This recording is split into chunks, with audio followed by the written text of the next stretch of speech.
Happy Friday, everybody. Welcome back to this week's episode of Let's Quest. We're here with yet another breakdown of this week's biggest Oculus Quest related news. We've spent all week with the standalone VR headset, and so far this thing is nothing short of incredible. Amazing comfort, a great resolution, fantastic tracking, the list goes on. This headset absolutely blew away our expectations. Standalone VR has finally arrived.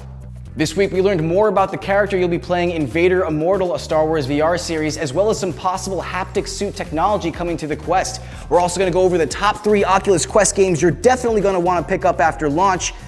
Let's do it. ILM X Lab's 3-part episodic series Vader Immortal is set to launch on the Oculus Quest, and we finally have some new information in regards to what you'll be up to while exploring Vader's Mustafarian castle.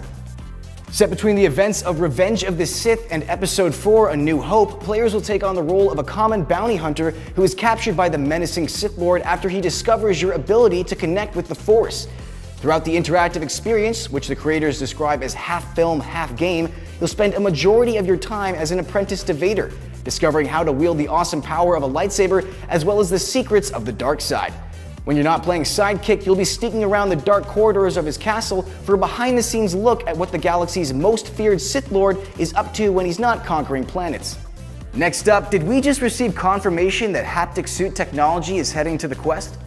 In a Twitter conversation between haptic feedback developer B Haptics and user TJ Studio, the company confirmed their Haptic Suit technology will be heading to the standalone headset in the near future.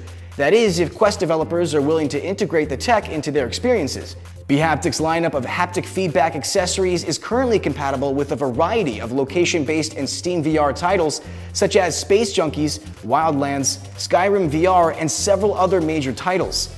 Now, as previously stated, we've already spent an unhealthy amount of time in the Oculus Quest, checking out all the experiences you can expect at launch May 21st. We've spent a grueling amount of hours breaking down the top 3 experiences you'll definitely want to pick up first the day it's released. Now, for the sake of simplicity, we're ruling out any free titles such as Rec Room or VR Chat because, they're free. Number 1, Superhot. You haven't experienced this time-bending first-person shooter in its prime until you've played it on the Quest. Dodging bullets and punching random body parts is even better untethered, allowing you to more comfortably move and duck around your environment. And seeing as the game already featured an extremely simplistic visual style, the Quest release is virtually identical to its Oculus Rift counterpart. This is the best version of Superhot available, period. Whether you're a VR veteran gamer or a complete newcomer, this will easily be one of your most frequently visited titles. Number 2, Virtual Desktop. An absolute essential for anyone even remotely interested in using the Quest for purposes other than gaming, Virtual Desktop allows users to view and control a PC from their headset wirelessly. You can also pair a Bluetooth game controller or keyboard, allowing you to perform a variety of tasks and even play 2D PC games. And seeing as we've yet to receive word on any major media streaming services heading to the Quest, this is the best option if you're looking to bring Netflix or Hulu to standalone VR. And number 3, Beat Saber. What a shocking selection, I know. Anyone familiar with VR technology has more than likely heard about this addictive brick-slashing rhythm game.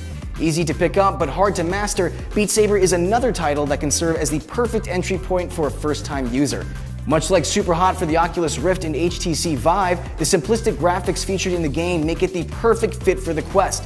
And that wraps it up for this week, but for everything Oculus Quest, be sure you're subscribed to us here on YouTube, and to catch up on everything VR and AR, make sure you're stopping by vrscout.com. Have an awesome weekend, everybody. I'm gonna go get my ass kicked in Sports Scramble.